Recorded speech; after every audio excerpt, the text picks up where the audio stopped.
Harold, we're just about to go through the fourth doorway to self-discovery that you talk about in your book, Internal Power, 7 Doorways to Self-Discovery. And this one has got creativity written on it. Now, I would have thought that we were nothing if not creative. I mean, the whole of life is creative. And I mean, nature, for example, is like super abundant in its creativity. It just never stops.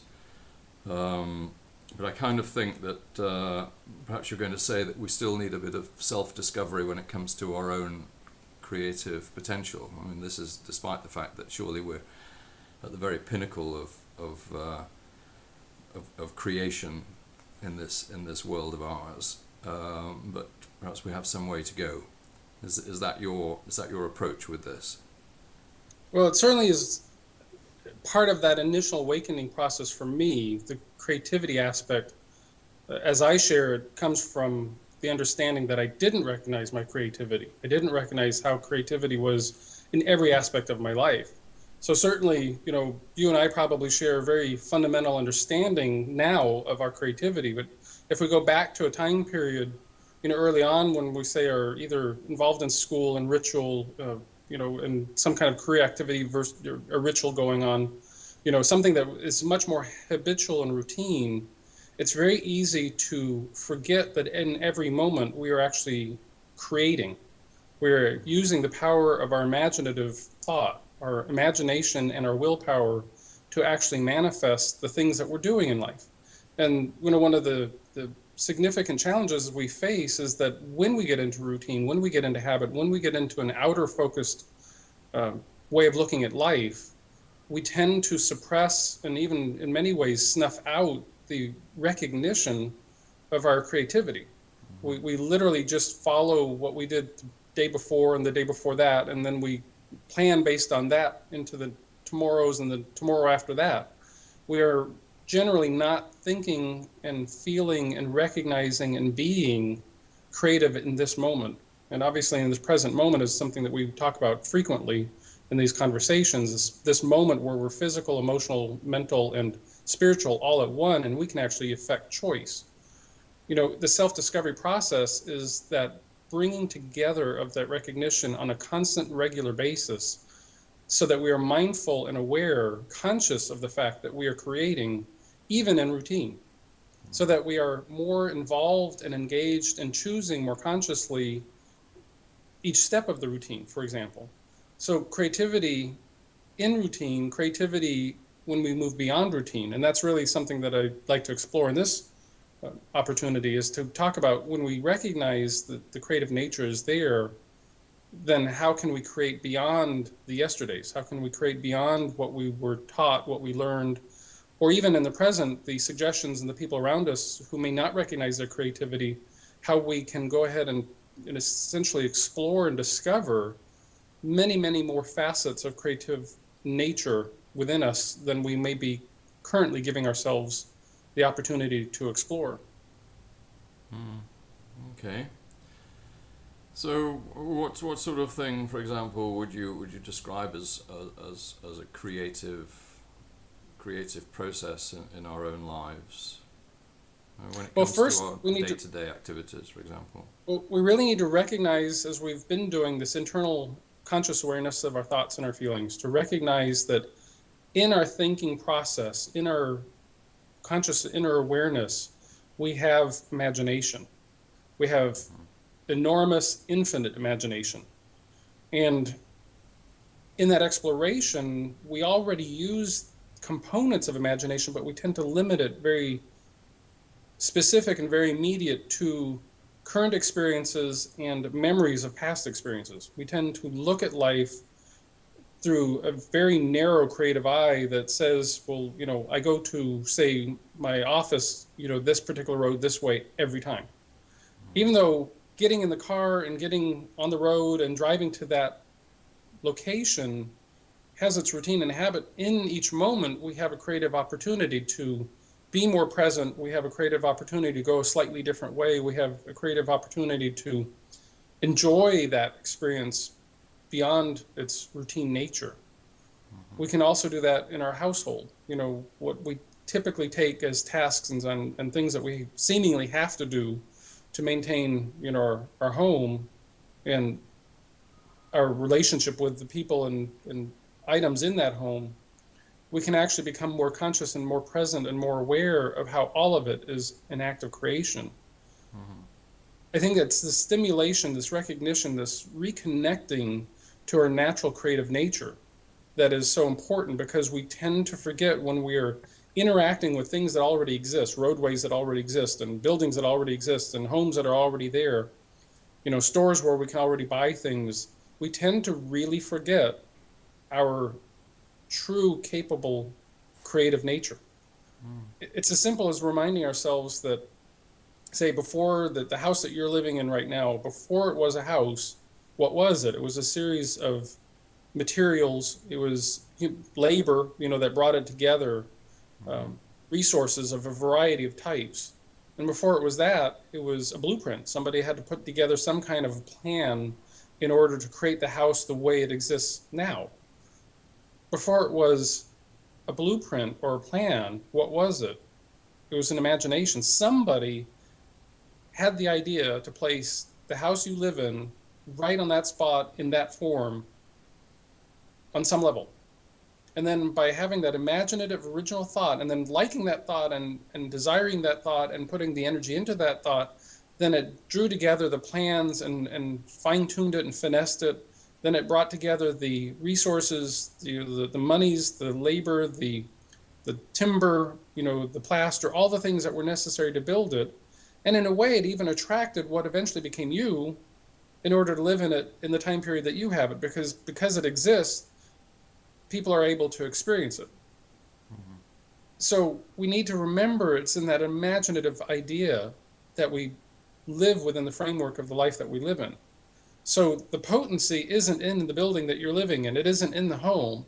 The potency is in that original seed idea, that imaginative idea. Mm-hmm. And we can actually remember that on a regular basis. And then when we're making a meal, for example, we can do the very same thing, because we're being creative in nature. And part of the difficulty is that from a very early childhood, we've been conditioned that creativity tends to be related to creative aspects, creative arts, people that are artists, sculptors, musicians, we tend to label creativity in a very narrow way, when in fact, what would have been different in our lives had we been encouraged to recognize our creative from a very initial standpoint, and then we would retain that recognition that we can overcome and create and dream and hope and build and make things more and more throughout our lives, rather than falling into dull routines, falling into habits and rituals that really, quite honestly, no longer serve us, because we are, as you said right at the very beginning, we are very dynamic creative beings. We're beginning to recognize this.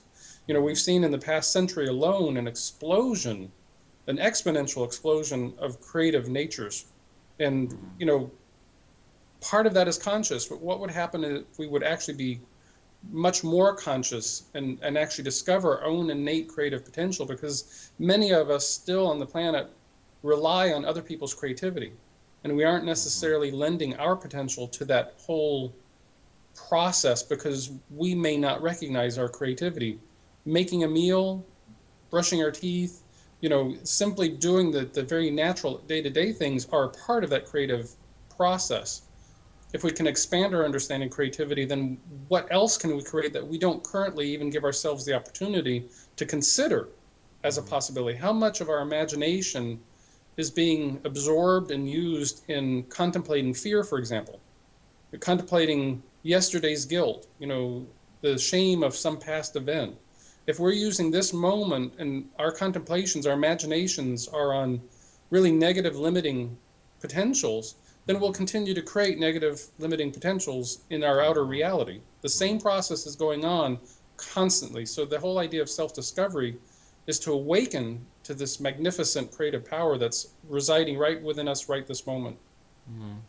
So you're suggesting that our creativity really should be directed towards positive ends, obviously, and that we should be more conscious just what our creative potential can be, and perhaps spend more of our waking hours considering what we could be creating, which presumably then means we have to go through the process of learning how to create particular things. Like you say about a house, you have to learn to be an architect, for example.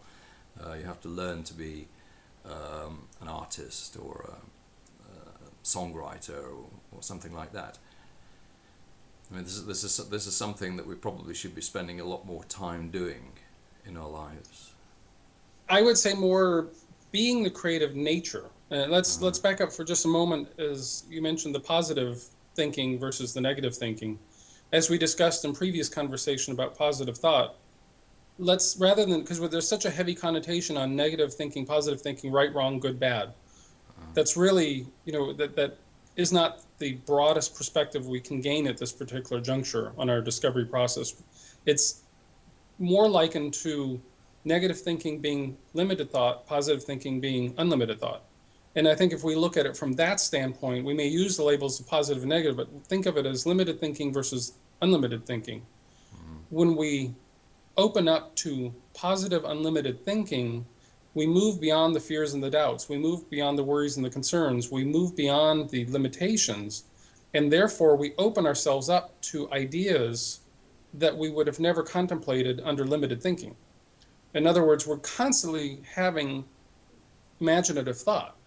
However, some of the bright, brilliant moments that come into our awareness, we so quickly suppress as being unattainable because, for whatever reason, let's say, for example, we might have the idea that we want to be a singer, and yet we recognize at the particular moment we don't necessarily have the voice, we've never done it, we don't really need to know where to begin. So we immediately discard that brilliant moment, that insight, that awareness, and go back to habit and routine of, well, this is safe, this is secure, this is what I'm used to, this is what I do, this is my routine. When we open up to unlimited thinking, we can get the brilliance of the idea and say, well, I have the idea that I'd like to sing. And without putting any judgment on it, any restriction, when we think positively about it, we then can explore the opportunity of becoming more of someone who can sing. Now, does that mean going all the way to stage work and fame and fortune throughout the world? It may simply be recognizing our ability, our innate ability to sing in our way uniquely unto us. And so we allow ourselves to explore that. Now, as we progress, we might decide that we want to sing better or learn or get coaching to improve our singing in some way. And, we can pursue it on and on and on, depending on how much we want to unfold that gift, that insight, that awareness. But it's really about looking at the whole process of all of it, whether we want to, go back to school and learn something because we're interested in the subject. All of these things are possible when we don't place restrictions on it, when we don't limit our understanding of creativity based on our past experiences, past teachings, the limitations of others. That is one of the perhaps one of the biggest obstacles is when we start to recognize our unlimited potential, we start to discover ourselves within, we then begin to look around to those that we've been walking the journey with, and if they're not going through an inner awakening of understanding their unlimited potential, they will reside in greater fears and greater doubts. And oftentimes our inertia to our own fears and doubts are then reflected by others around us, and we tend to not move beyond because we aren't sure quite how, because there aren't necessarily reflections from those around us. The beauty of creativity, though, and as you mentioned, we have the idea of the house we live in. You're partially correct insofar as, if we were to choose to, say, build a house ourselves, and that was the imaginative idea, then, of course, we would take on all the activities to learn how to build a house, become an architect, become a builder, and whatnot. But quite honestly, that's not what happens. You can sit here and have the idea of an imaginative house, say, on a piece of property next door to where you are that is sitting vacant. And just by that imaginative, creative recognition and the desire to have that happen, all the resources will come to you. You don't have to become an architect to put the house that you imagine on that piece of property. You don't actually have to become a builder to build that house. You can actually just simply imagine that you want to have a particular type of house on the property next to you. And by sticking with it and staying with it and constantly encouraging that imaginative idea, the resources, the opportunities will come together. You could also have the idea of an imaginative house and not necessarily think much of it where it would be. And then in your travels and your journeys, you could literally just be brought to a house that already exists, that actually answers all of those imaginative ideas. Let's look at a meal, for example. Same thing's going on. You know, when we have the idea, like we want a particular type of meal for our dinner, we actually see the end result. We have the idea of what it is we're cooking or planning to cook in order to eat as our dinner meal.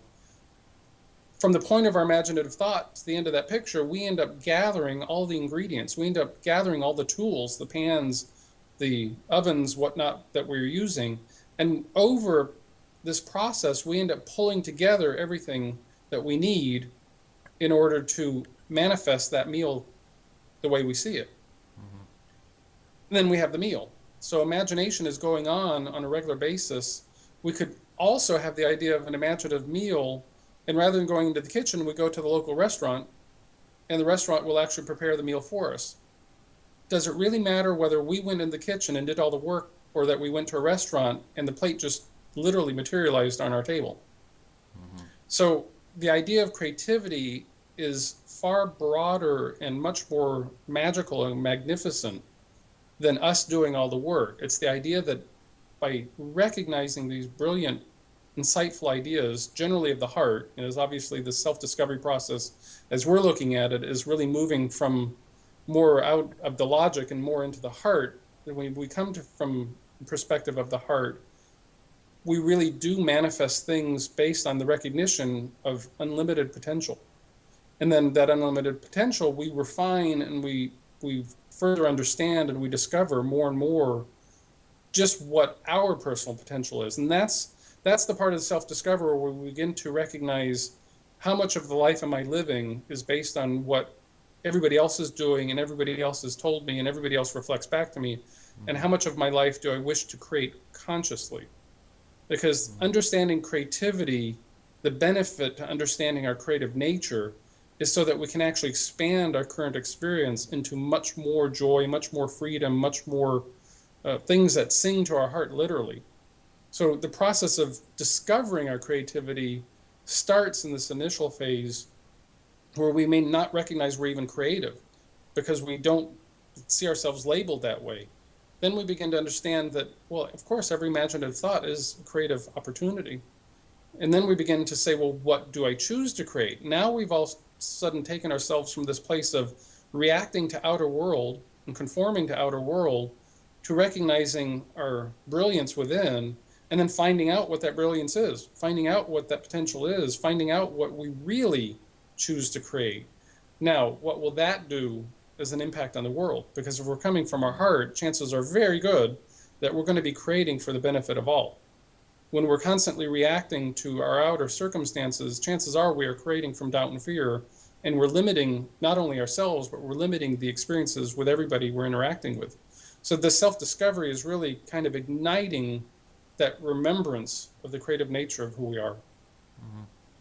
Well, you described creativity as being magical in some ways, and you mentioned about if you desire to have a house next door, you don't necessarily need to go and build it, because somehow the resources will come together and it will be built.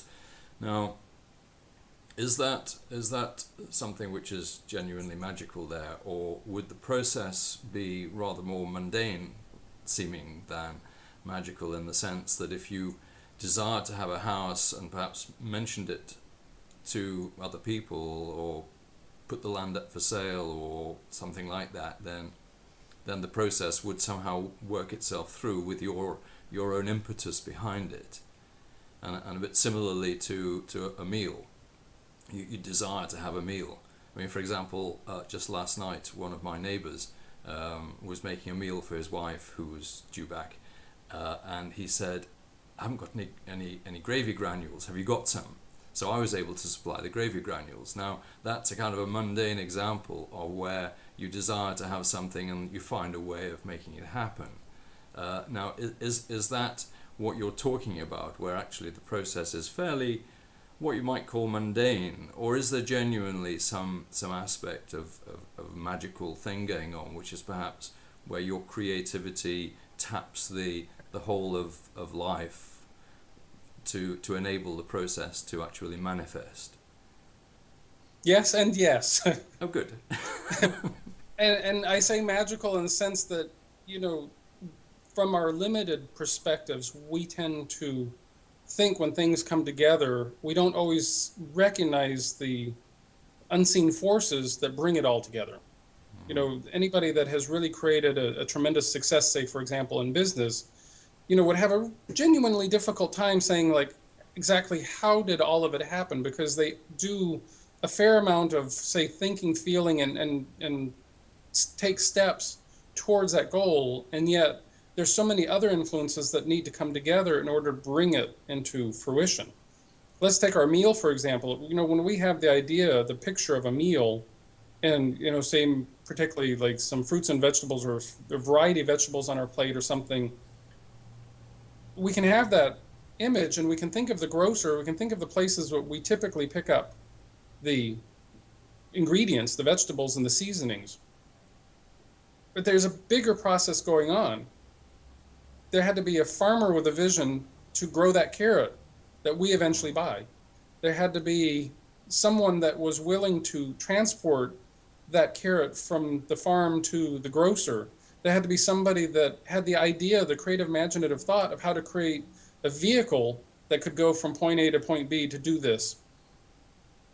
There had to be the natural resources, as you mentioned, you know, the very beginning, nature itself, constantly creating and recreating and recycling and creating again, constantly, to the point where, you know, we recognize in seasons, we can watch, you know, a plant grow, and then all of a sudden a stem forms and a bloom comes out of that, and then the bloom blossoms, and then it goes away. You know, there's constant creation going on. Well, we're creating constantly also, mostly unconscious, mostly unaware. There's always a bigger picture. There could be somewhat of a logical understanding of, say, okay, you know, I'm going to the grocery and I'm buying the carrot for my meal. So yeah, I see now that my creative action requires other things, and it requires other people being creative and imaginative in order for my creation to come together. Then we have to go to the next level and say, well, there also has to be the recognition that nature is cooperating to bring about our manifestations, because there has to be an aspect of nature that can actually grow the carrot to begin with. And that, you know, depending on how we look at it, we can understand it as a universal life force, or we could simply look at it as being magic. You know, we say, well, you know, no carrot, now there's a carrot. You know, like, exactly how does that happen? Well, it's because there's this natural creative force throughout the universe that is constantly forming and reforming its creations. Well, we're doing the same creative aspect. We have the ability to create beautiful music, for example, which we tend to recognize as a very artistic, creative act. And yet, think of the physical body that needs to be in a level of harmony in order to create the physical movement, the air, if it's an instrument that requires that, or the physical movement of the hand, if it's a string instrument. You know, there's so much, and yet while that instrument is being played, there has to be the attunement with the music itself in order for the music to be expressed. And yet once that music is even expressed, it continues to go out, it continues to lift up vibrationally all those that get to hear it. And that changes that person that receives that music, changes their creative nature and opens up a flow and a recognition. And so there's this infinite synergy, this creation interacting with creation constantly. You know, maybe magic isn't quite the right word because it has its own definitions, own connotations, but it is quite magical. I mean, it's quite miraculous is another way to look at it, because the fact that, you know, any one of sit here that you could desire a home, and you may or may not have desired it with a strong picture, say, of the current place that you're living in. You may not have known how many rooms you wanted, or, you know, really detailed it out, but you knew you wanted a home that really expressed who you are and comforted you in a certain way. And through your journey, you were brought to the particular home you're in at the moment. And that is a creation, that is a manifestation. There's the part of you that had the imagination, the desire, because you could have equally desired a different kind of living arrangement. You could have desired to live on a grass hut on a beach. And if you desired that truly and intently, you would eventually find your way to a grass hut on a beach. The creation responds to the creation. The manifestation responds to the imagination. And that's what's so potential, our potential is so much related to this creativity, because I know for me, I did not recognize myself as a creative person. I didn't, because my definitions, my awarenesses, the things that I considered creative were quite minimal.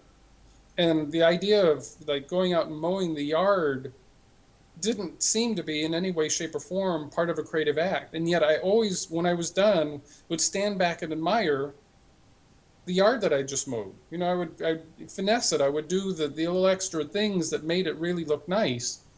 Well, an artist, a musician, a person, a chef, they all do the same types of things in those creative acts. Well, we're doing the same thing in our own day-to-day expressions.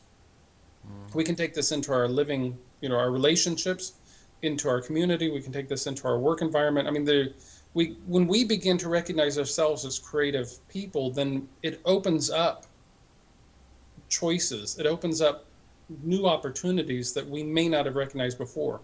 Well, the greatest difficulty, as we keep mentioning, is the inertia, that the fact that we get so dulled by routine and so dulled by habit that we simply forget that we're creative.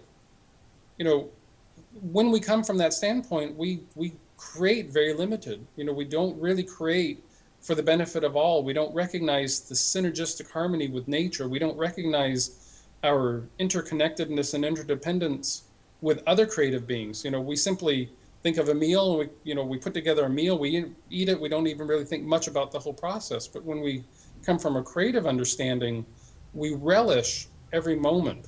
We immerse ourselves in each step, and we don't really concern ourselves about the steps. How much of it, did we do, and how much of it was running down to the neighbor and saying, do you have this additional ingredient? Because our goal is that imaginative idea. Our goal is actually to bring together, and in fact, it doesn't stop there, because even having the idea of a meal, we then go through the process of consuming the meal, and we go through the process of digesting the meal and cleaning up the dishes, to establish another moment for another meal. Mm-hmm. So creation is ongoing. The difference is, are we wholly unaware of our creative nature, or do we choose to discover just how much creative potential we actually have? Because it's all right there within us. And in fact, it's a big part of us then. Our potential. One could even say it is actually who we are. I mean, if you think about the fact that we're creating every moment, whether we're creating from thoughts that are fearful, doubtful, shameful, filled with guilt, filled with worry, filled with anger, filled with hate, or we're more unlimited and thinking about the potentials of how we can create for ourselves and those around us, creation's going on because we're thinking. Creation's going on because we have imagination. Creation's going on whether we recognize it or not. And sometimes we create something that only takes a minute to create, and other times we might spend half our lives creating Absolutely. a particular thing. It depends what it is, really, doesn't it? I mean, a big thing isn't going to be created in 5 minutes if it requires us to learn how to do it, and it may take years for us to do that. So the creative process can be going on in all sorts of different ways. And there's a destruction of the creative process too, to recreate, a recycling of the creation, because we may spend a lifetime coming to create something, have our experience with it, and move on again. Mm-hmm.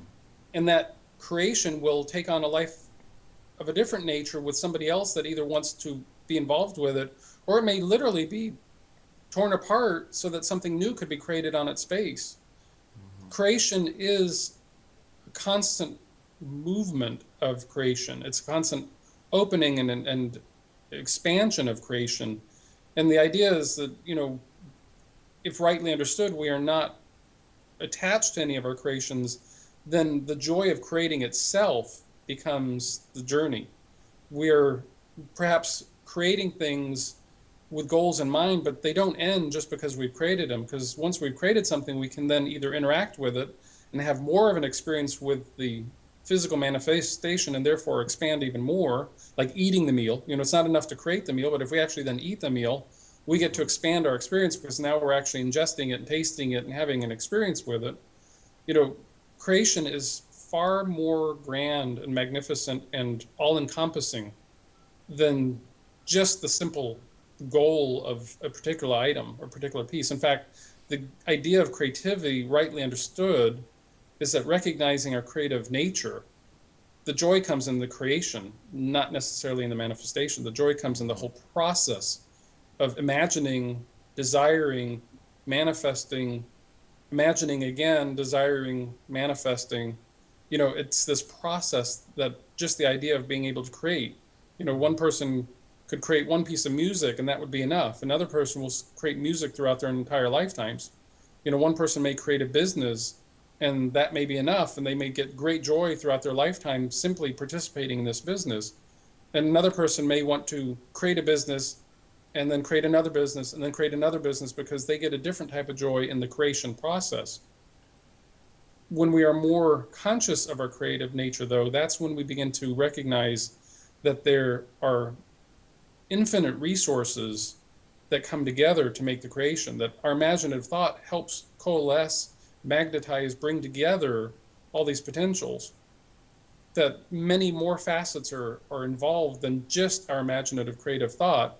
And then we have a compassion and a sensitivity, and we embrace the fact that we actually have gratitude for all the many resources coming together to help our imaginative idea become a reality.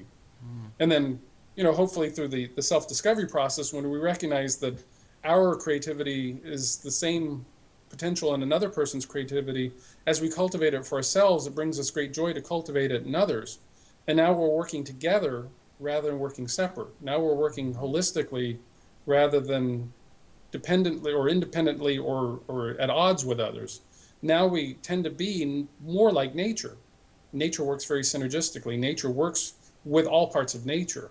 We as humans, when we fear and we doubt, we create things that are based on fear and doubt and separation. We don't tend to be inclusive.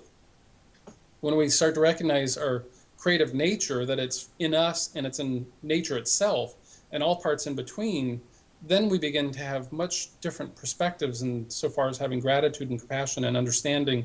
And we actually come from a much deeper level of wisdom that what we're creating is actually part of a greater whole. And so we want to create things that are more unlimited and more interactive and more beneficial and more uplifting, rather than just being selfishly creating something for ourselves and having no regard to any of the quote-unquote ingredients that make that creation come together. Well, you've been talking about creating from the heart. I mean, the process is bound to include the mind as well, isn't it? But if we're creating from the heart, I mean, would it be a good start to find out what's in your heart to create? I mean, would you find that you're responding to feelings of desire from the heart to create in a very particular way, and the heart is probably the best guide to what you might choose to create, with some of the bigger things in your life, probably. Well, we are mostly conditioned, especially Western natures are conditioned very highly towards the thinking mind. We are often taught, that what we think is what we become. And there's certainly a truth to that. The difference we explore in the self-discovery process, or the expansion, better than say a difference, is by recognizing that our hearts, which have been typically considered an emotional center, a feeling center, and not necessarily always a reliable center, because we tend to be very logical. We've been creating with a very logical approach, more or less in the absence of the heart. So there are a lot of people that say, could be fantastic artists, but because of the conditioning and the suggestions and the life streams in the community and the environment, they might be lawyers. Very logical, understandings, very, very ritualized approaches to, the way they approach life as a career. And yet they could be incredibly good artists, but if they don't recognize their overall universal creativity, they continue to beat to the path of a specific idea that they took on, and by simply ignoring these budding impulses, that they find themselves while they're doing their craft and writing notes that they're doodling on the margins of their paper, and they're creating these really fantastic images, but they're not recognizing, because they're so rote in their logical mind, they're so determined to maintain that head-centered, that mind-centered approach, that they're not even noticing the creativity going on the margins. Opening up to creativity is that recognition, moving in, well, what if they really are incredible artists? What if they were gifted, talented in the artistic arenas, and if they would actually allow themselves to explore that, they might find that, in fact, they get far greater joy in creating art than they had in their career activity that they've been doing. So when we move from this head-centered, mind-centered, pure thought-centered, and incorporate this feeling center, this heart center, this innate place, we can actually begin to think with our heart and feel with our mind. You're literally reversing the process, because now we're saying, I feel the sense that I'm capable of being an artist. And we actually begin to think about the things that really bring us joy. And then we start to use the mind and all its great talents, but rather than the mind ruling us, we say, okay, mind, help me bring together the logical pieces that I need, the tools that I need, perhaps a bit of training that need, perhaps, the environment that one needs to pull together this deeper heart desire. We're in that very strong transition process now. For many of us, we are moving out of this unbalanced mental process into greater of our heart center and doing things more based on our heart. We're actually letting our heart be the guide rather than our mind be the guide. We're doing things that are, others would consider everything from foolish to pioneering, because they recognize, that we're not following necessarily linear logical processes. We're doing things that are very heart-centered, and we're exploring things that really bring us, joy. And typically speaking, people that come from very logical, mind-centered approaches to life, they don't necessarily incorporate a lot of joy, because they don't actually tap into that feeling of joy that the heart can express. What we're looking at is blending. And in fact, in the next doorway, we'll talk more about this process of the innate energies that are constantly interacting that all of us have. And we'll actually explore more of how this energy process goes on within us and how we can bring greater balance to this energy process through our masculine and feminine energies. And that becomes the next way of exploring and unfolding, in a way, creativity, to understand how exactly have we come to this point of not recognizing our creativity, and how can, in the self-discovery process, can we open up to literally infinite creativity. I mean, just in this century alone, I mean, the horse and buggy going to the car, going to the spaceship, going to things that are even going beyond our own galaxy. I mean, in just 100 years alone, where if you take time period, thousands of years back, there's no recognition of anything other than, say, horse and buggy. So what happens is, as people have begun to explore more of their creativity, more of their dreams, more of their infinite potential, we've created more and more reflections for one another that says, possible that creativity is more infinite, that it isn't just this rote routine. And as we explore our own heart and we explore our own journey and actually discover more of our own creative potential, we create opportunities for other people to say, oh, maybe I have that too. And that's certainly what happened with me. I mean, when I began to understand creativity, I found resources that help explain just how creative I was when I didn't recognize I was creative. And I, in turn, took my own experiences and have been sharing and encouraging and inspiring people to recognize their creativity. So this is a very holistic approach, because we keep passing to one another our creative potential. Very different than if we keep passing one another the unaware, unconscious, limited awareness of our creative fears, our creative doubts, because that's certainly going on too. Creation's creation. It's going on all the time. Where are we putting our energy? Where are we putting our attention? And what are we choosing to create? Is it limited in nature? Is it an unlimited in nature? Does this touch on left brain and right brain balance? You know where It does, and we'll probably explore that a little bit more with the masculine and feminine energy, because it is, we do have that right brain, left brain, logical, creative. Uh, the idea of recognizing that it takes both pieces to actually manifest, and we have typically been conditioned to have an imbalance with one over the other. And this recognition of the right brain, left brain, how we operate in our logical mind, also ties back to the heart, because when we actually come more from the heart center balances more of the brain center, which is then bringing together the potential of imagination and willpower. Typically a lot of people, a lot of men, masculine energy tends to go more for the willpower. We tend to ignore the imagination. In this doorway, we're actually exploring the fact that we even have imagination. And the next one, we'll actually explore how these energetic mechanisms really work in our day-to-day, and why they've been quite imbalanced, and how, in fact, we can bring greater balance by recognizing, bringing together these two pieces that are actually already naturally there. We've just kind of separated them out and caused a bit of an imbalance by not acknowledging our creative potential. We've just simply gotten to the logical routine and ignored the fact that in the logical routine, we can kind of wake up and do things differently. We have that choice. Very first doorway that we explored. In every moment, we have the choice. What are we thinking? What are we placing our attention on? Where would we actually like to go versus where we've been? Okay, so masculine and feminine, that's for next time, then. Fifth doorway. It's a logical progression, but we'll look at it creatively. All right, Harold, thanks very much. Thank you. Pleasure.